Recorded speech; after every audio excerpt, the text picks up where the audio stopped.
Right, so for today's video, we're going to be talking about a situation where a TikToker is allegedly being sued by another TikToker for exposing their alleged fraud. It's a wild situation and we have a lot to get through in today's video, but before we get into that, just like my last video, I do just want to mention, we have started a new channel, we as in me and my girlfriend Emily. We recently got a converted camper van and we're going to be traveling all around the UK and eventually through Europe as well, so if you do want to check out them videos, the link's in the description. The first video is up right now, and as soon as the channel gets to 2,000 subscribers, we're going to be uploading the first proper vlog on there as well, so if you want to go and check it out, links in the description, it would mean a lot. But either way, let's add some context to this situation. So there's two main people you need to be aware of here. The first one being King Karan, I hope I'm pronouncing that right, and the second one being Queen Cheryl. Now this is a married couple that both have their individual TikTok accounts that both have millions and millions of followers. For example, Cheryl pretty much has 5 million followers, and Karan has 3 million followers. Like, they're pretty big TikTokers to say the least. And looking down their pages, they kind of just post like normal videos that you would see on TikTok, but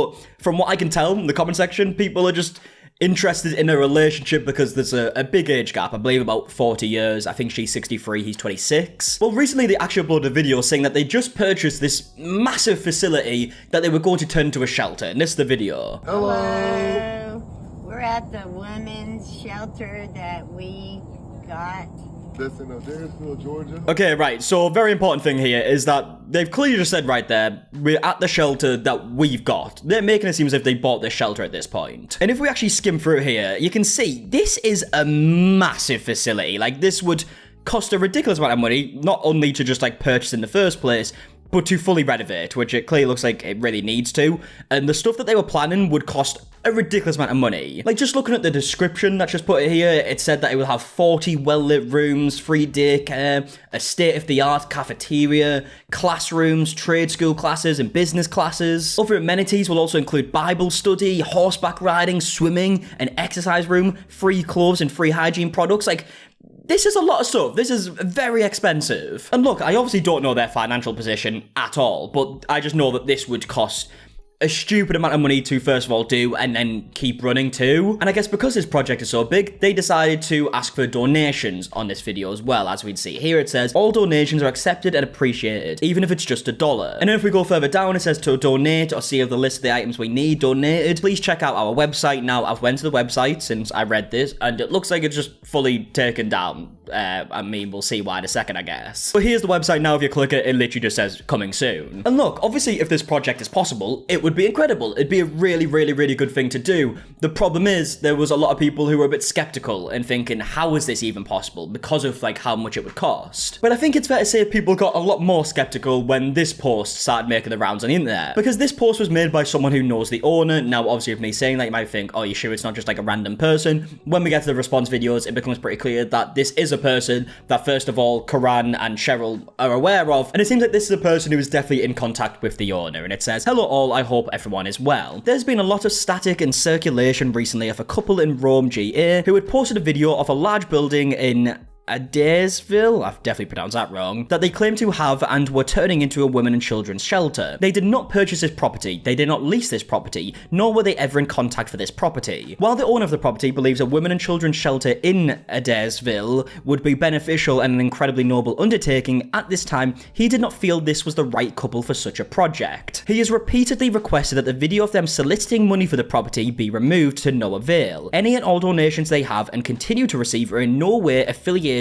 or going towards this property or the actual owner of the property. I mean, look, these are some pretty big claims, right? Because the video we just watched, they clearly made it seem as if they now own the property and they're going to be taking on this project at this property, and they clearly asked for donations. And I mean, I'm no lawyer by any means, but if you ask for donations for a project at a certain property and it turns out you don't even own the property that you said you did, it does seem a little fraudulent, doesn't it? Now, I guess their response to that would be, no, we're taking the donations for this project regardless of what property it's at. If it's at a different property, we're going to use the donations for that. But they definitely made it seem as if they had this property in the video, which would definitely convince people further to donate when you have the property already. And it definitely looks worse if this paragraph right here is true, what we're reading, and it says that they've been repeatedly requested to take down the video soliciting money for the property, and they just won't take it down. Again, if that statement is true, it's a really bad look, because the video is still currently up right now. And actually, the video I'm reading this statement from is from a TikToker called Kimberly44, who saw this post and has posted it to TikTok too, and they actually had this to say. Getting people to donate money under false pretenses. That is a big deal. That is fraud. Can't you go to jail for that? Hasn't this kid gone to jail for this stuff already? Didn't he just do some type of insurance fraud? Hasn't he learned?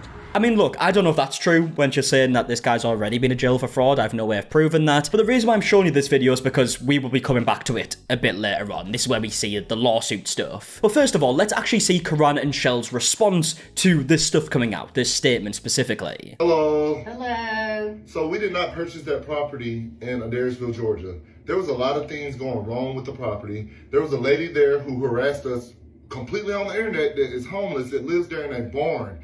And she harassed us because we said she would have to get rid of her horses because they're malnourished. That's not something you can have on any type of, you can't do that. And she got mad that we told her that. So this lady named Charlie, because she put herself out there, I don't care. You really are trying to violate us because we have a better vision and dream to help others. Regardless if we don't use that center or not, we found another place. And that's what I was saying. You tried to block our blessings, but just because we don't use that building doesn't mean the vision ain't there. We're still going to do this homeless women and children's shelter. And the best part about this, I'm doing it in my own hometown. It's not going to be in another town first. And this is not going to be the only storehouse because we're opening in many different states. Okay, so straight away, he said quite a lot there. I mean, first things first, he says that the person who made this statement isn't the owner. They didn't actually claim to be the owner in the statement either. But he's now saying that this person is homeless but lives in the barn at the property. In his next video, he goes on to say that the owner of the property has let this person, like, live in the barn or whatnot. I don't know all the details. This is obviously what he's just said in his videos. I mean, that information doesn't really change much about the statement either. Obviously, the important thing of the statement is, like, do you own the property? Which they have said they don't. They don't own the property after saying that they did. He then goes on to mention some stuff with, like, the horses and how they've been treated. Again, we have literally zero proof of this, so we don't know what's actually true here. But then, as he also said, they are still going ahead with this project and he's doing it in his hometown. And maybe he is. Maybe he does have a full plan to do this in his hometown. Who knows? But obviously it's not exactly a good look to make the video in the first place saying you own this property and ask for donations for that property, and then it turns out you don't even have the property. We never said we owned the storehouse. We teamed up with SOAR Kids to advocate for storehouse. I mean, you kind of did say you had the property, right? Hello. We're at the women's shelter that we got. That's in Adairsville, Georgia. We are in the process of restoring it and bringing it back to life. I mean, look, your exact words was, this is the property that we got. That definitely makes it seem as if you own the property, and then you go on to say that you're in the process of renovating it, which would definitely make it seem as if you have the property. I mean, like I said, the idea sounds great. If it's possible, it would be a great thing to do. Obviously, people are just concerned, if you look at all the comments, people are just concerned that this isn't a real project, which they are clearly saying it is. And who am I to say that they don't actually have this idea in mind? But obviously, the original video was definitely misleading, to say the least. I mean, yeah, if we look at the comments in this video, people are saying, you said you got the property and are restoring it on the video on Cheryl's page, though, and now you're saying you didn't buy it, so which is it? There's another comment here saying, well, if she's homeless, did you offer to help her when you get your center up and going? I mean, yeah, they're talking about, like, making the shelter, right? And they're almost trying to, like, discredit her by saying she's homeless, which doesn't really seem to make much sense. You definitely said you purchased it and you were asking for a donation, so stop it. Okay, right, you can clearly see what people's opinions are in the comments. Now, interestingly, if we go to the caption of this video, it also says, secondly, Kimberly44 on TikTok, you will be sued for defamation. Now, Kimberly44 is obviously the person we just spoke about, who showed the statement on the video, and I think it's the biggest video showing that statement. And in fact, Kimberly's made a bunch more videos showing these alleged illegal threats. Like for this one, for example, which is from a comment that says, we didn't buy the property, we've been so busy, haven't posted an update, we're doing it my hometown now, so watch how you slander us. It's not slander when I'm playing your own video where you are saying the words out of your mouth that this is yours, you are going to restore it.